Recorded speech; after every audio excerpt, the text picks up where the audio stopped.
मैं ਅਤੇ ਮੇਰਾ ਸਹੁਰਾ ਘਰ ਵਿੱਚ ਰਹਿੰਦੇ ਸੀ ਅਤੇ ਇੱਕ ਨੌਕਰਾਣੀ ਸੀ ਜੋ ਮੇਰੇ ਨਾਲ ਸੌਂਦੀ ਸੀ। ਜਦੋਂ ਮੈਂ ਸਵੇਰੇ ਉੱਠਦੀ ਤਾਂ ਮੇਰੇ ਪੇਟ ਤੇ ਕਾਲੀ ਸਿਆਹੀ ਦਾ ਨਿਸ਼ਾਨ ਹੁੰਦਾ ਸੀ। ਇੱਕ ਦਿਨ ਮੈਂ ਆਪਣੀ ਨੌਕਰਾਣੀ ਨੂੰ ਨੀਂਦ ਦੀਆਂ ਗੋਲੀਆਂ ਦੇ ਕੇ ਆਪਣੀ ਥਾਂ ਤੇ ਸੁਆ ਦਿੱਤਾ। ਕੁਝ ਦੇਰ ਬਾਅਦ ਮੇਰਾ ਸਹੁਰਾ ਆਇਆ ਅਤੇ ਮੈਨੂੰ ਨੌਕਰਾਣੀ ਸਮਝ ਕੇ ਮੇਰੇ ਨਾਲ ਪਿਛਲੇ 20 ਦਿਨਾਂ ਤੋਂ ਹਰ ਰੋਜ਼ ਮੇਰੇ ਪੇਟ ਉੱਤੇ ਇੱਕ ਕਾਲਾ ਨਿਸ਼ਾਨ ਦਿਖਾਈ ਦਿੰਦਾ ਸੀ ਅਤੇ ਇਸ ਨਿਸ਼ਾਨ ਤੋਂ ਮੈਂ ਬਹੁਤ ਪਰੇਸ਼ਾਨ ਸੀ। ਉਹ ਕੌਣ ਸੀ ਜੋ ਹਰ ਰਾਤ ਮੇਰੇ ਪੇਟ ਤੇ ਨਿਸ਼ਾਨ ਲਗਾਉਂਦਾ ਹੈ? ਜਦੋਂ ਵੀ ਮੈਂ ਨਹਾਉਂਦੀ ਸੀ ਤਾਂ ਇਹ ਨਿਸ਼ਾਨ ਹਲਕਾ ਹੋ ਜਾਂਦਾ ਸੀ, ਪਰ ਰਾਤ ਨੂੰ ਫਿਰ ਮੈਨੂੰ ਉਸੇ ਥਾਂ ਤੇ ਨਿਸ਼ਾਨ ਦਿਸਦਾ ਸੀ। ਪਹਿਲੀ ਵਾਰ ਜਦੋਂ ਮੈਂ ਇਸ ਨੂੰ ਦੇਖਿਆ, ਮੈਂ ਸੋਚਿਆ ਕਿ ਇਹ ਸ਼ਾਇਦ ਕੁਝ ਲੱਗ ਗਿਆ ਹੋਵੇਗਾ, ਪਰ ਮੈਨੂੰ ਮੇਰੇ ਢਿੱਡ ਤੇ ਹਰ ਰੋਜ਼ ਇਹ ਨਿਸ਼ਾਨ ਦਿਖਾਈ ਦੇਣ ਲੱਗਾ ਸੀ। ਮੈਂ ਸ਼ੱਕ ਕਰਦੀ ਤਾਂ ਕਿਸ ਤੇ ਕਰਦੀ, ਕਿਉਂਕਿ ਘਰ ਵਿੱਚ ਮੇਰੇ ਤੋਂ ਇਲਾਵਾ ਸਿਰਫ 2 ਵਿਅਕਤੀ ਸਨ। ਇੱਕ ਮੇਰਾ ਸਹੁਰਾ, ਇੱਕ ਹੋਰ ਕੰਮ ਕਰਨ ਵਾਲੀ ਕੁੜੀ ਜੋ ਮੇਰੀ ਹੀ ਉਮਰ ਦੀ ਸੀ। ਗੱਲ ਇਹ ਹੈ ਕਿ ਮੇਰੇ ਵਿਆਹ ਤੋਂ ਬਾਅਦ ਹੀ ਮੇਰੇ ਪਤੀ ਨੂੰ ਵਿਦੇਸ਼ ਜਾਣਾ ਪਿਆ, ਕਿਉਂਕਿ ਉਹ ਉੱਥੇ ਹੀ ਕੰਮ ਕਰਦੇ ਸੀ। ਮੇਰੇ ਸਹੁਰੇ ਘਰ ਵਿੱਚ ਮੇਰਾ ਸਹੁਰਾ ਹੀ ਸੀ। ਸੱਸ ਦੀ ਤਾਂ ਬਹੁਤ ਪਹਿਲਾਂ ਹੀ ਮੌਤ ਹੋ ਗਈ ਸੀ ਅਤੇ ਮੇਰਾ ਪਤੀ ਆਪਣੇ ਮਾਤਾ ਪਿਤਾ ਦਾ ਇਕਲੌਤਾ ਪੁੱਤਰ ਸੀ, ਪਰ ਵਿਦੇਸ਼ ਵਿੱਚ ਨੌਕਰੀ ਕਰਦਾ ਸੀ। ਮੇਰਾ ਪਤੀ ਅਕਸਰ ਮੈਨੂੰ ਕਹਿੰਦਾ ਸੀ ਕਿ ਤੇਰਾ ਵੀਜ਼ਾ ਲੱਗਣ ਤੋਂ ਬਾਅਦ ਮੈਂ ਤੈਨੂੰ ਵੀ ਆਪਣੇ ਕੋਲ ਬੁਲਾ ਲਵਾਂਗਾ। ਜਦੋਂ ਮੇਰੇ ਪਤੀ ਵਿਦੇਸ਼ ਚਲੇ ਗਏ ਤਾਂ ਮੈਂ ਬਹੁਤ ਦੁਖੀ ਸੀ। ਚੰਗਾ ਹੋਇਆ ਕਿ ਘਰ ਵਿੱਚ ਇੱਕ ਨੌਕਰਾਣੀ ਸੀ ਜੋ ਦਿਨ ਰਾਤ ਮੇਰੇ ਨਾਲ ਰਹਿੰਦੀ ਸੀ, ਨਹੀਂ ਤਾਂ ਮੈਂ ਅਤੇ ਮੇਰਾ ਸਹੁਰਾ ਘਰ ਵਿੱਚ ਇਕੱਲੇ ਹੁੰਦੇ।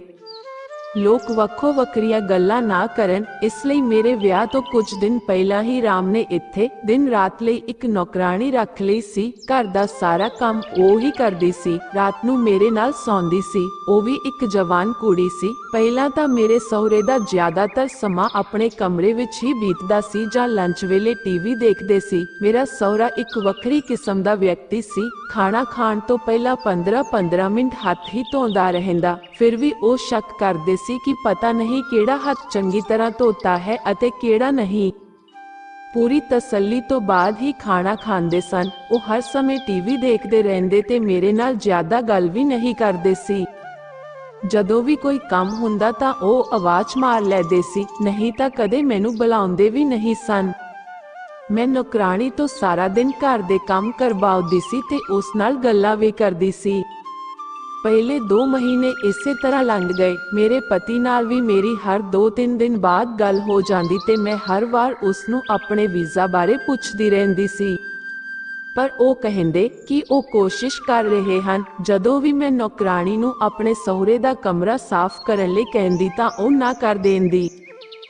ਉਹ ਕਹਿੰਦੀ ਕਿ ਤੁਸੀਂ ਵੀ ਮੇਰੇ ਨਾਲ ਆਓ, ਮੈਨੂੰ ਇਕੱਲੇ ਜਾਣ ਤੋਂ ਬਹੁਤ ਡਰ ਲੱਗਦਾ ਹੈ। ਕਦੇ ਮੈਨੂੰ ਚਾਦਰ ਵਿਛਾਉਣ ਲਈ ਕਹਿੰਦੇ ਨੇ ਤੇ ਕਿਤੇ ਝਾੜੂ ਵਾਰ-ਵਾਰ ਮਾਰਨ ਲਈ।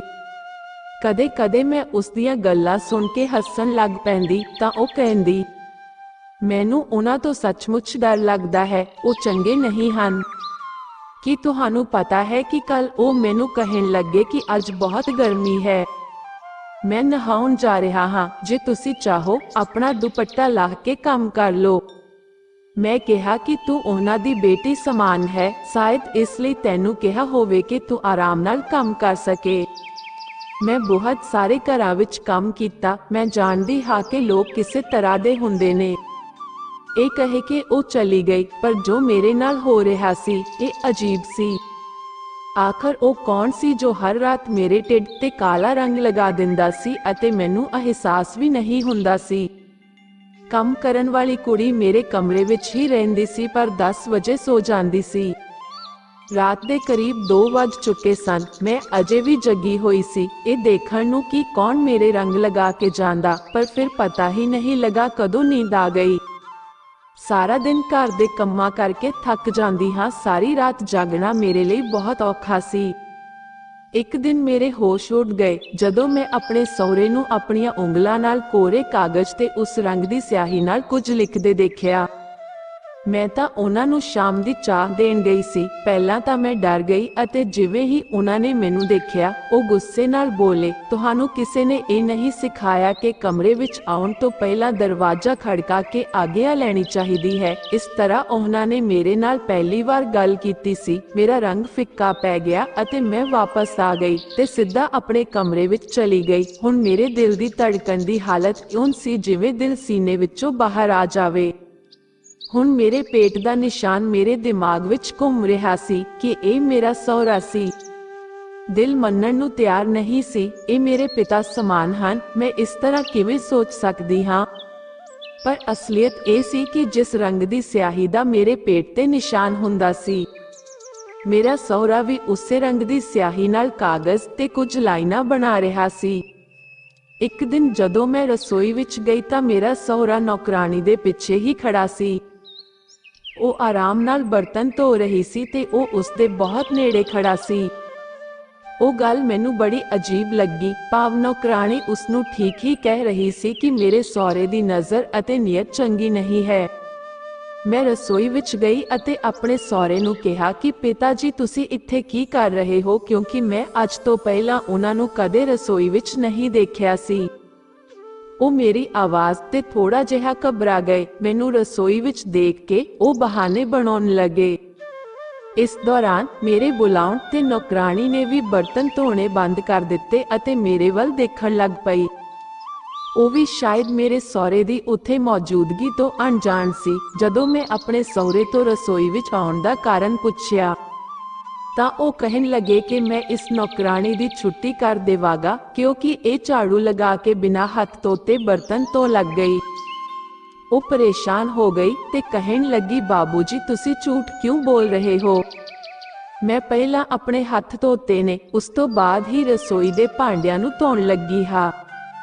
ਮੇਰੇ ਸਹੁਰੇ ਦਾ ਨੌਕਰਾਣੀ ਨਾਲ ਝਗੜਾ ਹੋ ਜਾਂਦਾ ਹੈ। ਉਹ ਕਹਿਣ ਲੱਗਾ ਕਿ ਤੂੰ ਝੂਠ ਬੋਲ ਰਹੀ ਹੈ, ਮੇਰੇ ਪੁੱਤਰ ਦਾ ਪੈਸਾ ਹਰਾਮ ਦਾ ਹੈ। ਕੀ ਮੈਂ ਤੁਹਾਨੂੰ ਤਨਖਾਹ ਦੇਵਾਂ ਅਤੇ ਤੁਸੀਂ ਗੰਦੇ ਹੱਥਾਂ ਨਾਲ ਬਰਤਨ ਧੋਵੋ? ਮੈਂ ਅੱਜ ਇਹ ਦੇਖਿਆ, ਨਹੀਂ ਤਾਂ ਪਤਾ ਨਹੀਂ ਕਦੋਂ ਤੋਂ ਸਾਨੂੰ ਗੰਦੇ ਭਾਂਡਿਆਂ ਵਿੱਚ ਖਾਣਾ ਖਿਲਾਉਂਦੀ ਆ ਰਹੀ ਹੈ। ਮੈਂ ਆਪਣੇ ਸਹੁਰੇ ਨੂੰ ਬਹੁਤ ਕਿਹਾ ਕਿ ਤੁਸੀਂ ਇੱਥੋਂ ਚਲੇ ਜਾਓ, ਮੈਂ ਖੁਦ ਨੌਕਰਾਣੀ ਨਾਲ ਗੱਲ ਕਰ ਲਵਾਂਗੀ, ਪਰ ਉਹ ਮੇਰੇ ਨਾਲ ਵੀ ਗੁੱਸੇ ਹੋਣ ਲੱਗੇ ਤੇ ਕਹਿਣ ਲੱਗੇ ਕਿ ਇਹ ਤੁਹਾਡੀ ਨਰਮੀ ਦਾ ਨਤੀਜਾ ਹੈ, ਨਹੀਂ ਤਾਂ ਮੈਂ ਇਸ ਕੁੜੀ ਨੂੰ ਮਿੰਟ ਵਿੱਚ ਸਿੱਧਾ ਕਰ ਦਿਆਂਗਾ।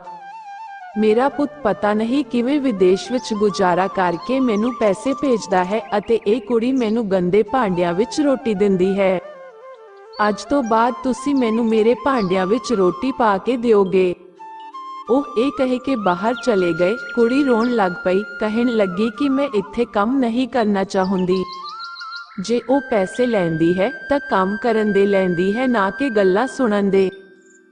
ਉਹ ਗੁੱਸੇ ਵਿੱਚ ਨੌਕਰੀ ਛੱਡਣ ਲਈ ਵੀ ਤਿਆਰ ਸੀ। ਮੈਂ ਉਸਨੂੰ ਜੱਫੀ ਪਾ ਕੇ ਚੁੱਪ ਕਰਾ ਲਿਆ। ਮੈਂ ਆਪਣੇ ਸਹੁਰੇ ਨਾਲ ਇਕੱਲੀ ਨਹੀਂ ਰਹਿਣਾ ਚਾਹੁੰਦੀ ਸੀ। ਮੈਨੂੰ ਹੌਸਲਾ ਸੀ ਕਿ ਘੱਟੋ ਘੱਟ ਇੱਕ ਔਰਤ ਮੇਰੇ ਨਾਲ ਰਹਿੰਦੀ ਸੀ। ਫਿਲਹਾਲ ਮੈਂ ਇਸ ਸਮੱਸਿਆ ਤੋਂ ਬਾਹਰ ਵੀ ਨਹੀਂ ਨਿਕਲ ਸਕੀ ਕਿ ਮੇਰੇ ਪੇਟ ਤੇ ਕਾਲੀ ਸਿਆਹੀ ਦੇ ਨਿਸ਼ਾਨ ਕਿੱਥੋਂ ਆਉਂਦੇ ਹਨ। ਹੁਣ ਨੌਕਰਾਣੀ ਦੇ ਕਮਰੇ ਵਿੱਚ ਹੋਣ ਦੇ ਬਾਵਜੂਦ ਮੇਰਾ ਸਹੁਰਾ ਮੇਰੇ ਕਮਰੇ ਵਿੱਚ ਕਿਵੇਂ ਆ ਸਕਦਾ ਹੈ? ਮੈਂ ਨੌਕਰਾਣੀ ਨੂੰ ਕਿਹਾ ਕਿ ਤੁਸੀਂ ਬਰਤਨਾਂ ਨੂੰ ਹੱਥ ਨਾ ਲਾਇਓ, ਮੈਂ ਖੁਦ ਉਹਨਾਂ ਨੂੰ ਖਾਣਾ ਦੇ ਦਿਆਂਗੀ, ਪਰ ਤੂੰ ਨੌਕਰੀ ਨਾ ਛੱਡੀ। ਮੈਂ ਬੜੀ ਮੁਸ਼ਕਲ ਨਾਲ ਨੌਕਰਾਣੀ ਨੂੰ ਮਨਾਇਆ। ਉਦੋਂ ਹੀ ਮੇਰਾ ਸਹੁਰਾ ਮੇਰੇ ਪਤੀ ਨਾਲ ਫੋਨ ਉੱਤੇ ਬਹਿਸ ਕਰ ਰਿਹਾ ਸੀ ਕਿ ਉਹ ਨੌਕਰਾਣੀ ਨੂੰ ਘਰੋਂ ਬਾਹਰ ਕੱਢ ਦੇਵੇ, ਪਰ ਮੈਂ ਵੀ ਇਹ ਸੋਚ ਲਿਆ ਸੀ ਕਿ ਰਾਮ ਨੂੰ ਇਹ ਸਾਫ਼ ਕਹਿ ਦੇਵਾਂਗੀ ਕਿ ਮੈਂ ਕਦੇ ਵੀ ਨੌਕਰਾਣੀ ਨੂੰ ਬਾਹਰ ਨਹੀਂ ਕੱਢਾਂਗੀ। ਮੈਂ ਇਕੱਲੇ ਰਹਿਣ ਦੇ ਹੱਕ ਵਿੱਚ ਨਹੀਂ ਸੀ। ਮੈਂ ਰਾਮ ਨੂੰ ਵੀ ਕਿਹਾ, ਜੇਕਰ ਨੌਕਰਾਣੀ ਚਲੀ ਜਾਂਦੀ ਹੈ ਤਾਂ ਮੈਂ ਵੀ ਆਪਣੇ ਘਰ ਚਲੀ ਜਾਵਾਂਗੀ। ਜੇ ਪਾਪਾ ਨੂੰ ਭਾਂਡਿਆਂ ਦੀ ਤਕਲੀਫ ਹੈ ਤਾਂ ਮੈਂ ਆਪ ਧੋ ਦੇਵਾਂਗੀ। ਪਤਾ ਨਹੀਂ ਮੇਰੇ ਪਤੀ ਨੇ ਆਪਣੇ ਪਿਤਾ ਨੂੰ ਕਿਵੇਂ ਸਮਝਾਇਆ, ਕਿਉਂਕਿ ਹੁਣ ਉਹ ਬਹਿਸ ਨਹੀਂ ਕਰ ਰਹੇ ਸਨ। ਮੈਂ ਆਪ ਬਰਤਨ ਧੋਣ ਲੱਗੀ। ਮੈਂ ਖੁਦ ਰੋਟੀ ਸਹੁਰੇ ਨੂੰ ਦਿੰਦੀ ਸੀ। ਹੁਣ ਜਦੋਂ ਮੈਂ ਆਰਾਮ ਕਰਨ ਲਈ ਆਪਣੇ ਕਮਰੇ ਵਿੱਚ ਜਾਣ ਲੱਗੀ ਤਾਂ ਉਹ ਮੈਨੂੰ ਕਹਿਣ ਲੱਗੇ ਕਿ ਅੱਜ ਤੋਂ ਬਾਅਦ ਨੌਕਰਾਣੀ ਮੇਰੇ ਕਮਰੇ ਵਿੱਚ ਨਾ ਆਵੇ। ਅੱਜ ਤੋਂ ਤੁਸੀਂ ਮੇਰੇ ਕਮਰੇ ਦੀ ਸਫਾਈ ਦਾ ਧਿਆਨ ਰੱਖੋਗੇ। ਇਹ ਸੁਣ ਕੇ ਮੈਂ ਹਾਂ ਵਿੱਚ ਸਿਰ ਹਿਲਾ ਦਿੱਤਾ। मैं सोचिया कि अजे ਉਹ ਗੁੱਸੇ ਵਿੱਚ ਹਨ। 2-4 ਦਿਨ ਮੈਂ ਕੰਮ ਕਰਦੀ ਹਾਂ, ਫਿਰ ਇਹ ਆਪਣੇ ਆਪ ਹੀ ਠੀਕ ਹੋ ਜਾਣਗੇ। ਪਰ ਮੈਨੂੰ ਕੀ ਪਤਾ ਸੀ ਉਸ ਦਾ ਮੈਨੂੰ ਆਪਣੇ ਕਮਰੇ ਵਿੱਚ ਬੁਲਾਉਣ ਦਾ ਕੀ ਮਕਸਦ ਸੀ। ਜਦੋਂ ਮੈਂ ਆਪਣੇ ਸਹੁਰੇ ਦੇ ਕਮਰੇ ਵਿੱਚ ਸਫਾਈ ਕਰਨ ਲਈ ਗਈ ਤਾਂ ਮੈਂ ਦੇਖਿਆ ਕਿ ਉਹ ਫਿਰ ਕਾਲੀ ਸਿਆਹੀ ਨਾਲ ਕਾਗਜ਼ ਉੱਪਰ ਲਕੀਰਾਂ ਖਿੱਚ ਰਹੇ ਸਨ। ਮੈਨੂੰ ਦੇਖ ਕੇ ਝਟ ਸਭ ਕੁਝ ਦਰਾਜ਼ ਵਿੱਚ ਪਾ ਕੇ ਸਿੱਧਾ ਹੋ ਕੇ ਬੈਠ ਗਏ। ਮੈਂ ਕਿਹਾ, ਪਾਪਾ ਮੈਂ ਇਸ ਨੂੰ ਸਾਫ਼ ਕਰਦਾ ਤਾਂ ਉਹਨਾਂ ਨੇ ਕਿਹਾ, ਹਾਂ ਕਰ ਦੋ। ਮੈਂ ਬਿਸਤਰੇ ਦੀ ਚਾਦਰ ਬਦਲ ਦਿੱਤੀ ਅਤੇ ਝਾੜੂ ਮਾਰਨ ਲੱਗ ਗਈ। ਉਹ ਵਾਰ-ਵਾਰ ਮੇਰੇ ਵੱਲ ਦੇਖ ਰਹੇ ਸੀ। ਇੱਕ ਵਾਰ ਵੀ ਉਸਨੇ ਮੇਰੇ ਤੋਂ ਅੱਖਾਂ ਨਹੀਂ ਹਟਾਈਆਂ ਅਤੇ ਜੇ ਉਹ ਇਸ ਤਰ੍ਹਾਂ ਵੇਖਦਾ ਰਿਹਾ ਤਾਂ ਮੈਂ ਕਦੇ ਵੀ ਸ਼ਾਂਤੀ ਨਾਲ ਕੰਮ ਨਹੀਂ ਕਰ ਸਕਦੀ। ਘਬਰਾਹਟ ਕਾਰਨ ਮੇਰੇ ਹੱਥ ਵੀ ਕੰਬ ਰਹੇ ਸਨ। ਦੁਪੱਟੇ ਤੋਂ ਮੂੰਹ ਤੇ ਆਉਂਦੇ ਪਸੀਨੇ ਨੂੰ ਮੈਂ ਵਾਰ-ਵਾਰ ਪੂੰਝ ਰਹੀ ਸੀ ਤੇ ਨਾਲ ਹੀ ਝਾੜੂ ਲਗਾ ਰਹੀ ਸੀ। ਮੇਰਾ ਸਹੁਰਾ ਆਪਣੀ ਕੁਰਸੀ ਤੋਂ ਉੱਠ ਕੇ ਮੇਰੇ ਕੋਲ ਆ ਗਿਆ ਤੇ ਮੇਰੇ ਸਾਹਮਣੇ ਖੜਾ ਹੋ ਗਿਆ ਤਾਂ ਮੈਨੂੰ ਵੀ ਖੜਾ ਹੋਣਾ ਪਿਆ। ਮੈਨੂੰ ਕਹਿਣ ਲੱਗਾ, ਬਹੁਤ ਗਰਮੀ ਹੈ, ਤੂੰ ਆਪਣਾ ਦੁਪੱਟਾ ਲਾਹ ਕੇ ਝਾੜੂ ਮਾਰ ਲੈ, ਵੈਸੇ ਵੀ ਮੈਂ ਨਹਾਉਣ ਜਾ ਰਿਹਾ ਹਾਂ।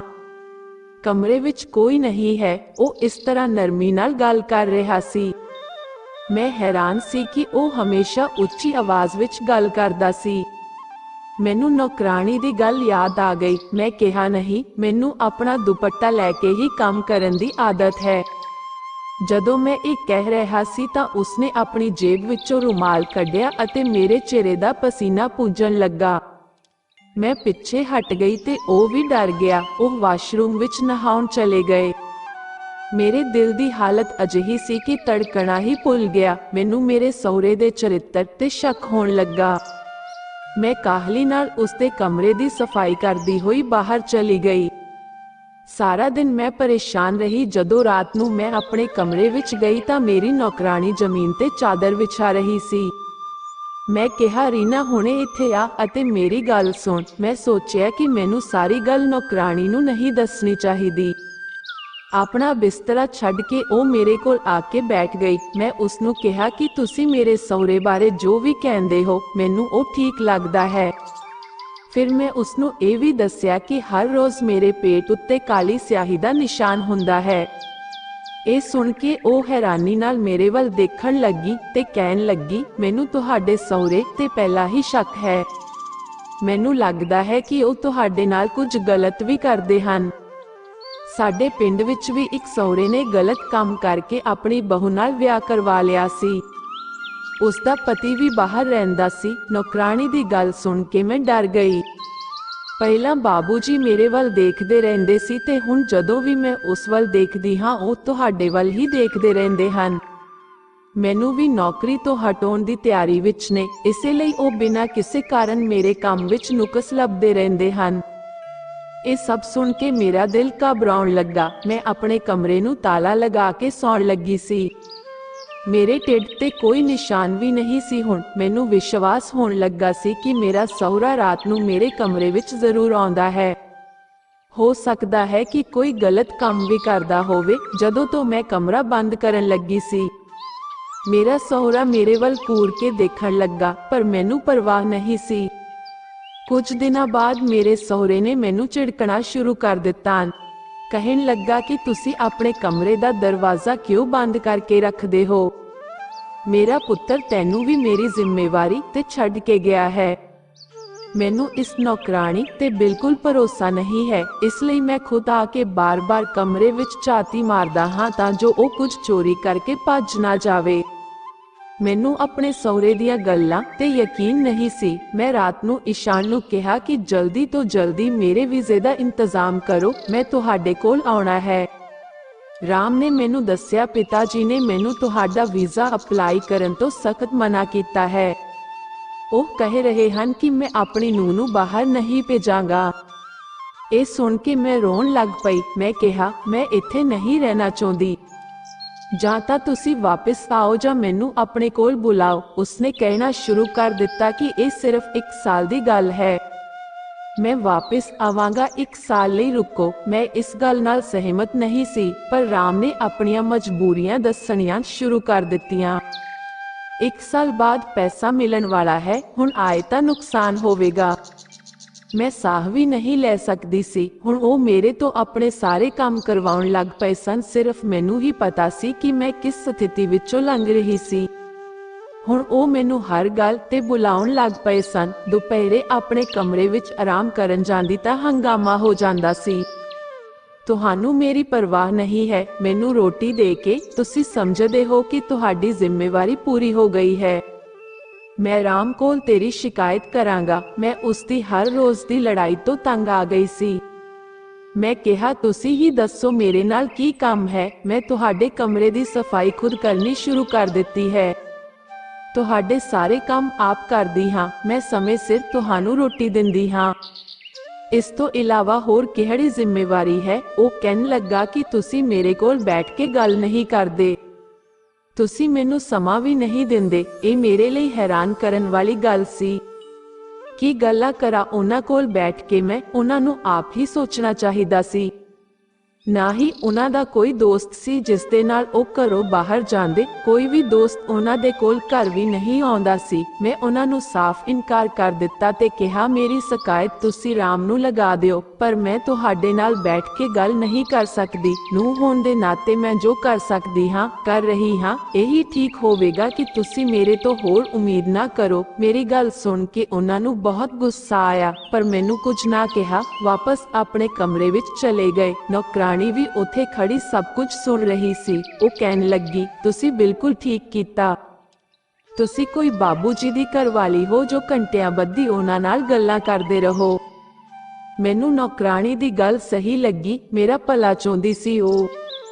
ਹੁਣ ਮੈਨੂੰ ਵਧੀਆ ਲੱਗ ਰਿਹਾ ਸੀ। ਉਹ ਮੇਰੇ ਨਾਲ ਗੁੱਸੇ ਹੋ ਗਏ। ਘੱਟੋ ਘੱਟ ਉਹ ਹੁਣ ਮੈਨੂੰ ਪਰੇਸ਼ਾਨ ਨਹੀਂ ਕਰਨਗੇ। ਪਰ ਰਾਤ ਨੂੰ ਮੇਰੇ ਨਾਲ ਅਜਿਹਾ ਕੀ ਹੋਇਆ? ਮੈਂ ਬਹੁਤ ਡਰੀ ਹੋਈ ਸੀ। ਸਵੇਰੇ ਮੇਰੇ ਢਿੱਡ ਤੇ ਫਿਰ ਕਾਲੇ ਨਿਸ਼ਾਨ ਪੈ ਗਏ। ਨੌਕਰਾਣੀ ਅਜੇ ਸੁੱਤੀ ਪਈ ਸੀ। ਮੈਂ ਉਸ ਨੂੰ ਦੱਸਿਆ ਤਾਂ ਉਹ ਕਹਿਣ ਲੱਗੀ, ਮੇਰਾ ਸਿਰ ਭਾਰੀ ਹੈ। ਮੈਨੂੰ ਨੀਂਦ ਆ ਰਹੀ ਹੈ। ਸਾਰੀ ਰਾਤ ਮੈਨੂੰ ਹੋਸ਼ ਨਹੀਂ ਸੀ ਕਿ ਮੈਂ ਕਿੱਥੇ ਸੁੱਤੀ ਪਈ ਹਾਂ। ਫਿਰ ਕਹਿਣ ਲੱਗੀ, ਹਾਂ ਮੈਨੂੰ ਯਾਦ ਆਇਆ, ਰਾਤ ਨੂੰ ਮੇਰਾ ਥੋੜਾ ਜਿਹਾ ਸਿਰ ਦਰਦ ਕਰ ਰਿਹਾ ਸੀ, ਇਸ ਲਈ ਬਾਬੂ ਜੀ ਨੇ ਮੈਨੂੰ ਦਰਦ ਦੀ ਗੋਲੀ ਦਿੱਤੀ ਸੀ। ਕਹਿਣ ਲੱਗੇ, ਇਹ ਖਾ ਲਓ, ਠੀਕ ਹੋ ਜਾਓਗੇ। ਪਰ ਪਤਾ ਨਹੀਂ ਮੈਨੂੰ ਇਹ ਖਾਣ ਤੋਂ ਬਾਅਦ ਹੋਸ਼ ਨਹੀਂ ਆਇਆ ਅਤੇ ਮੈਂ ਸੋਚਣ ਲੱਗੀ ਕਿ ਉਸਨੇ ਤਾਂ ਗੋਲੀ ਖਾ ਲਈ ਹੈ। ਪਰ ਮੈਂ ਅਜਿਹਾ ਕੁਝ ਨਹੀਂ ਖਾਦਾ ਸੀ। ਮੈਨੂੰ ਯਾਦ ਕਿਉਂ ਨਹੀਂ ਆਉਂਦਾ? ਅਤੇ ਫਿਰ ਮੇਰੇ ਪੇਟ ਉੱਤੇ ਇਹ ਨਿਸ਼ਾਨ ਕਿਉਂ ਹਨ? ਹੁਣ ਮੈਂ ਸੋਚ ਲਿਆ ਸੀ ਕਿ ਹੁਣ ਮੈਂ ਚੁੱਪ ਨਹੀਂ ਰਹਾਂਗੀ। ਮੈਂ ਰਾਤ ਨੂੰ ਨੌਕਰਾਣੀ ਨੂੰ ਨੀਂਦ ਦੀ ਗੋਲੀ ਦਿੱਤੀ ਅਤੇ ਉਸ ਨੂੰ ਆਪਣੇ ਬਿਸਤਰੇ ਤੇ ਸੁਆ ਦਿੱਤਾ। ਮੈਂ ਨੌਕਰਾਣੀ ਨੂੰ ਪਹਿਲਾਂ ਹੀ ਦੱਸ ਦਿੱਤਾ ਸੀ ਤੇ ਉਹ ਮੇਰੀ ਮਦਦ ਕਰਨ ਲਈ ਤਿਆਰ ਸੀ। ਮੈਂ ਪਰਦੇ ਪਿੱਛੇ ਲੁਕੀ ਹੋਈ ਸੀ। ਜਦੋਂ ਮੇਰਾ ਸਹੁਰਾ ਰਾਤ ਨੂੰ 2 ਵਜੇ ਮੇਰੇ ਕਮਰੇ ਵਿੱਚ ਆਇਆ, ਜਿਵੇਂ ਹੀ ਉਹ ਬੈੱਡ ਦੇ ਨੇੜੇ ਪਹੁੰਚਿਆ, ਮੈਂ ਲਾਈਟ ਔਨ ਕਰ ਦਿੱਤੀ। ਮੇਰਾ ਸਹੁਰਾ ਤੁਰੰਤ ਪਿੱਛੇ ਹਟ ਗਿਆ ਅਤੇ ਮੈਨੂੰ ਆਪਣੇ ਪਿੱਛੇ ਦੇਖ ਕੇ ਹੈਰਾਨ ਰਹਿ ਗਿਆ ਅਤੇ ਕਮਰੇ ਤੋਂ ਬਾਹਰ ਚਲਾ ਗਿਆ। ਉਸੇ ਵੇਲੇ 2 ਆਦਮੀ ਉੱਥੇ ਦਾਖਲ ਹੋਏ ਅਤੇ ਮੈਨੂੰ ਅਤੇ ਮੇਰੇ ਸਹੁਰੇ ਨੂੰ ਰੱਸੀਆਂ ਨਾਲ ਬੰਨ੍ਹ ਦਿੱਤਾ। ਮੇਰੇ ਹੱਥ ਮੇਰੀ ਪਿੱਠ ਪਿੱਛੇ ਬੰਨੇ ਹੋਏ ਸਨ। ਮੇਰੀਆਂ ਅੱਖਾਂ ਵਿੱਚੋਂ ਬੇਵਸੀ ਦੇ ਹੰਝੂ ਨਿਕਲ ਰਹੇ ਸਨ। ਦੂਜੀ ਕੁਰਸੀ ਤੇ ਮੇਰਾ ਸਹੁਰਾ ਬੈਠਾ ਸੀ। ਉਸ ਨੂੰ ਵੀ ਰੱਸੀਆਂ ਨਾਲ ਬੰਨਿਆ ਹੋਇਆ ਸੀ। ਸਾਹਮਣੇ 2 ਬੰਦੇ ਖੜੇ ਸੀ ਤੇ ਮੇਰੀ ਅਲਮੀਰਾ ਤੋਂ ਸਾਰਾ ਸੋਨਾ ਕੱਢ ਰਹੇ ਸੀ। ਉਹਨਾਂ ਦੇ ਨਾਲ ਉਹ ਨੌਕਰਾਣੀ ਵੀ ਖੜੀ ਸੀ। ਸਾਰੀ ਖੇਡ ਉਸ ਦੀ ਰਚੀ ਹੋਈ ਤਾਂ ਸੀ। ਉਹ ਕਹਿਣ ਲੱਗੀ ਕਿ ਉਸਨੇ ਬਹੁਤ ਪਹਿਲਾਂ ਸਭ ਕੁਝ ਸਾਫ਼ ਕਰ ਦੇਣਾ ਸੀ। ਬਸ ਉਹ ਮੇਰਾ ਭਰੋਸਾ ਜਿੱਤਣਾ ਚਾਹੁੰਦੀ ਸੀ। ਜਾਣਬੁੱਝ ਕੇ ਉਸਨੇ ਮੇਰੇ ਸਹੁਰੇ ਦੇ ਵਿਰੁੱਧ ਸਭ ਕੁਝ ਮੇਰੇ ਦਿਮਾਗ ਵਿੱਚ ਪਾ ਦਿੱਤਾ ਸੀ। ਉਹ ਉੱਥੇ ਹੀ ਮੇਰੇ ਢਿੱਡ ਤੇ ਨਿਸ਼ਾਨ ਲਗਾ ਦਿੰਦੀ ਸੀ ਅਤੇ ਮੇਰੇ ਸਹੁਰੇ ਨੂੰ ਮੇਰੇ ਖਿਲਾਫ ਭੜਕਾਉਂਦੀ ਸੀ ਕਿ ਤੇਰੀ ਨੂੰਹ ਚੰਗੀ ਨਹੀਂ ਹੈ, ਤੁਹਾਨੂੰ ਸਮਾਂ ਦੇਣ ਲਈ ਤਿਆਰ ਨਹੀਂ, ਇਸ ਲਈ ਤੁਹਾਡੇ ਨਾਲ ਕੋਈ ਗੱਲ ਨਹੀਂ ਕਰਦੀ। ਇਸ ਲਈ ਜਾਣਬੁੱਝ ਕੇ ਮੇਰੇ ਸਹੁਰੇ ਦੇ ਸਾਹਮਣੇ ਝਾੜੂ ਵਾਲੇ ਹੱਥਾਂ ਨਾਲ ਬਰਤਨ ਧੋਦੀ ਕਿ ਅਸੀਂ ਸਹੁਰਾ ਅਤੇ ਨੂੰਹ ਇੱਕ ਦੂਜੇ ਨਾਲ ਉਲਝਦੇ ਰਹਿੰਦੇ ਅਤੇ ਉਹ ਆਪਣਾ ਕੰਮ ਕਰ ਜਾਂਦੀ। ਜਦੋਂ ਮੈਂ ਉਸ ਨੂੰ ਆਪਣੇ ਪਲਾਨ ਬਾਰੇ ਦੱਸਿਆ, ਇਸ ਲਈ ਉਸਨੇ 2 ਬੰਦਿਆਂ ਨੂੰ ਬੁਲਾਇਆ। ਉਸਨੇ ਨੀਂਦ ਦੀਆਂ ਕੋਈ ਗੋਲੀਆਂ ਨਹੀਂ ਲਈਆਂ। ਉਹ ਮੈਨੂੰ ਅਤੇ ਮੇਰੇ ਸਹੁਰੇ ਨੂੰ ਇੱਕ ਕਮਰੇ ਵਿੱਚ ਖੜ੍ਹਾ ਕਰਨਾ ਚਾਹੁੰਦੀ ਸੀ। ਇਸੇ ਲਈ ਉਸਨੇ ਰਾਤ ਨੂੰ ਮੇਰੇ ਸਹੁਰੇ ਨੂੰ ਕਿਹਾ ਕਿ ਤੁਹਾਡੀ ਨੂੰਹ ਮੈਨੂੰ ਆਪਣੇ ਘਰ ਸੁਆ ਦਿੰਦੀ ਹੈ ਅਤੇ ਰਾਤ ਨੂੰ ਕਿਸੇ ਨੂੰ ਮਿਲਣ ਜਾਂਦੀ ਹੈ। ਯਕੀਨ ਨਹੀਂ ਆਉਂਦਾ ਤਾਂ ਰਾਤ ਨੂੰ ਕਮਰੇ 'ਚ ਆ ਕੇ ਦੇਖ ਲਓ। ਇਸੇ ਕਰਕੇ ਰਾਤ ਨੂੰ ਮੇਰਾ ਸਹੁਰਾ ਮੇਰੇ ਕਮਰੇ ਵਿੱਚ ਆਇਆ। ਫਿਰ ਉਹ ਬੈੱਡ ਦੇ ਕੋਲ ਗਏ ਇਹ ਵੇਖਣ ਲਈ ਕਿ ਕੌਣ ਸੌਂ ਰਿਹਾ ਹੈ। ਫਿਰ ਮੈਂ ਲਾਈਟ ਚਾਲੂ ਕੀਤੀ ਅਤੇ ਮੈਨੂੰ ਕਮਰੇ ਵਿੱਚ ਵੇਖ ਕੇ ਫਿਰ ਜਦੋਂ ਉਹ ਵਾਪਸ ਚਲੇ ਗਏ, ਦਰਵਾਜ਼ੇ ਤੇ ਦੋ ਆਦਮੀ ਖੜੇ ਸਨ ਜਿਨ੍ਹਾਂ ਦੇ ਹੱਥਾਂ ਵਿੱਚ ਇੱਕ ਤਿੱਖਾ ਚਾਕੂ ਸੀ। ਇਹਨਾਂ ਆਦਮੀਆਂ ਦੇ ਕਮਰੇ ਵਿੱਚ ਦਾਖਲ ਹੁੰਦੇ ਹੀ ਨੌਕਰਾਣੀ ਖੜੀ ਹੋ ਗਈ। ਸਾਨੂੰ ਦੋਵਾਂ ਨੂੰ ਅਤੇ ਸਹੁਰੇ ਨੂੰ ਰੱਸੀਆਂ ਨਾਲ ਬੰਨ੍ਹ ਕੇ ਸਭ ਕੁਝ ਚੋਰੀ ਕਰਨਾ ਸ਼ੁਰੂ ਕਰ ਦਿੱਤਾ। ਅਚਾਨਕ ਅਜਿਹਾ ਹੋਇਆ ਕਿ ਰਾਮ ਉਸ ਰਾਤ ਵਾਪਸ ਆ ਗਿਆ। ਸਾਨੂੰ ਸਰਪ੍ਰਾਈਜ਼ ਦੇਣਾ ਚਾਹੁੰਦਾ ਸੀ, ਪਰ ਜਿਵੇਂ ਹੀ ਉਹ ਘਰ ਪਹੁੰਚਿਆ ਤਾਂ ਘਰ ਦਾ ਮੇਨ ਗੇਟ ਖੁੱਲ੍ਹਾ ਸੀ, ਇਸ ਲਈ ਉਹ ਡਰ ਗਿਆ। ਜਦੋਂ ਉਹ ਅੰਦਰ ਆਏ ਤਾਂ ਦੋ ਬੰਦਿਆਂ ਦੀਆਂ ਆਵਾਜ਼ਾਂ ਸੁਣ ਕੇ ਸਮਝ ਗਿਆ ਕਿ ਘਰ ਵਿੱਚ ਚੋਰ ਵੜਿਆ ਹੈ। ਉਹ ਸਹੁਰੇ ਦੇ ਕਮਰੇ ਵਿੱਚ ਗਿਆ ਅਤੇ ਪੁਲਿਸ ਨੂੰ ਬੁਲਾਇਆ। ਕੁਝ ਦੇਰ ਵਿੱਚ ਹੀ ਪੁਲਿਸ ਘਰ ਪਹੁੰਚ ਗਈ ਅਤੇ ਅਸੀਂ ਬਚ ਨਿਕਲੇ।